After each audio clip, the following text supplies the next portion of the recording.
Саламатсыңарбы, урматтуу ата-энелер, окуучулар. Мен силерге ден соолукту, эрктүүлүктү каалайм. Крайтану ирими. Мен силер менен Караева Шеркан эжекеңер. Бүгүнкү өтүлө турган темабыз стикер, сүрөт аркылуу макал окуу. Биздин сабагыбыздын максаты төмөндөгүчө.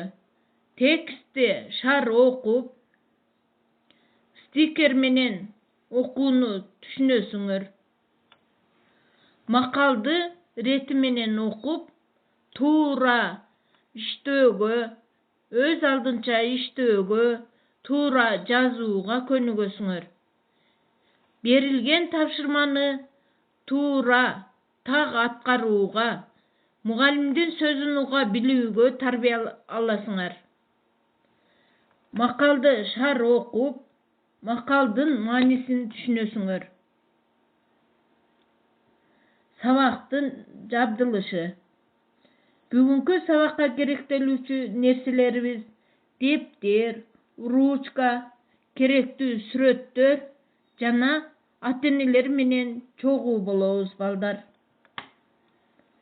Балдар, биздин бүгүнкү сабагыбыз максатына жетүү үчүн, эгерде силер макалдарды түшүнүп, шар окуп, мазмунун рети менен айтып бере алсаңар, жана макалдарды жатка айта алсаңар, мен берген тапшырманы кунт коюп угуп, так аткарсаңар, жогорудагы сабактын максаты өз максатына жетет деп ойлойм.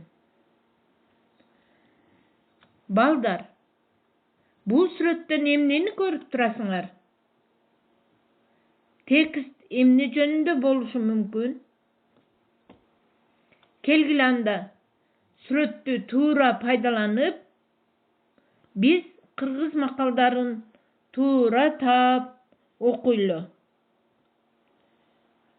Жыйынтыктоо. Кана эмесе балдар, дептерибизди ачып, ушул макалдарды өзүбүздүн дептерибизге жазып алайлы. Анда эмесе балдар, саламатта калгыла. Кийинки сабакка дагы активдүү катышууңарды суранам мен силерден.